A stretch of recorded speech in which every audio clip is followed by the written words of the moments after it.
Ya, kemudian selanjutnya saya akan menjelaskan tentang tipe analisis data. Jadi, data yang ada di lapangan, yang kita peroleh dari internet, misalnya, itu banyak, mungkin datanya itu sangat mentah ya, jadi perlu dilakukan beberapa processing data terlebih dahulu sebelum dilakukan analisis data. Jadi, bagaimana kita bisa mengklasifikasikan permasalahan yang ada dari suatu data, dan juga bisa langsung menuju ke inti permasalahan dari data tersebut. Secara umum, untuk menuju ke data analisis, kita perlu melakukan pembersihan data atau cleansing, kemudian transformasi data, dan juga pemodelan data. Tujuannya tidak lebih adalah untuk menggali informasi yang paling berguna dan juga mendapatkan kesimpulan dari informasi dari data tersebut untuk mendukung nantinya decision making. Ya, kalau dibagi data analisis itu bisa menjadi 4 bagan ya. Jadi bisa dari deskriptif, yaitu menggambarkan apa yang terjadi di data tersebut, kemudian mendiagnosa kenapa di data tersebut ada, kenapa menggambarkan suatu fenomena dari data tersebut, kemudian memprediksi, jadi apa yang terjadi setelah rentang data tersebut, maka rentang data setelahnya akan terjadi apa. Kemudian preskriptif, yaitu tentang bagaimana misalnya kita melakukan langkah-langkah yang tepat dari data yang ada. Jadi semakin ke bawah ya, maka setidaknya penggunaan komputer maka akan semakin banyak digunakan. Analisis deskriptif yaitu jenis analisis paling sederhana dari analisis data, yaitu contohnya adalah analisis terhadap data sejarah untuk mendapatkan profil umum dalam bentuk rangkumannya dari data atau hubungan antar data.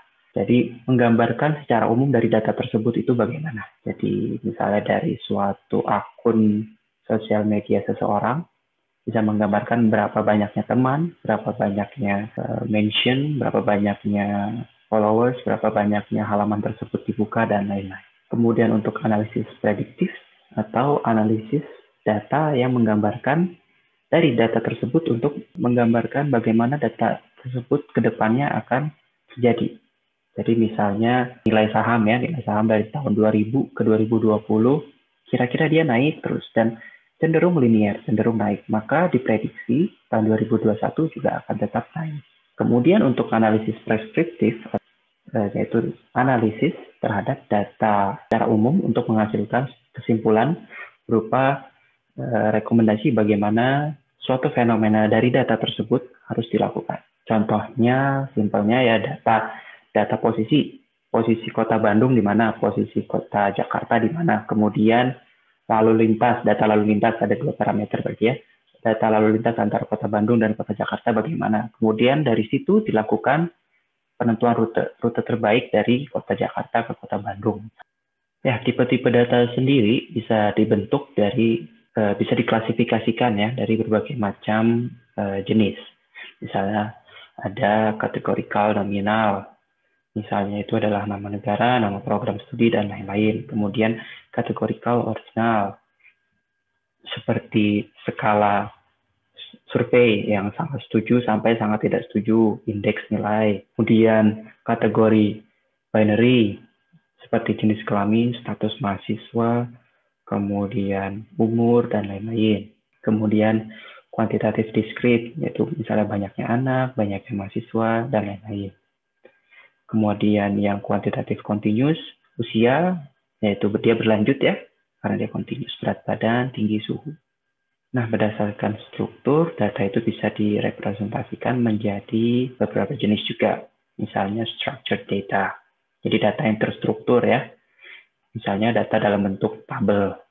Nah, tabel-tabelnya itu juga berhubungan antara satu tabel ke tabel yang lain. Kemudian data yang semi terstruktur. Jadi datanya itu tidak direpresentasikan dalam bentuk tabel, namun masih memiliki struktur dan pengorganisasian yang memudahkan dalam pengklasifikasian data. Misalnya dalam format XLS, JSON ini JavaScript ya, kemudian NoSQL database dan lain-lain.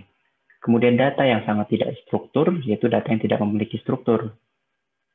Dan bisa dibilang data ini adalah data yang random. Contohnya data video, data foto, data teks, lain-lain ya. Ya, contohnya untuk kegiatan analisis data yang akan banyak digunakan adalah seleksi dari data, kemudian memfilter data, kemudian menghitung statistik sederhana ya, misalnya maksimum dan minimum, kemudian mengklasifikasikan data, menentukan rentang dari data, kemudian melihat korelasi antar satu data ke data yang lain, bagaimana korelasinya, kemudian clustering. Clustering ini seperti mengumpulkan data yang sama di satu tempat atau di satu tabel misalnya.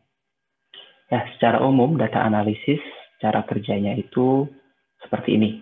Jadi data yang ada dikumpulkan terlebih dahulu, baik itu data mentah atau data yang sudah terproses sebelumnya.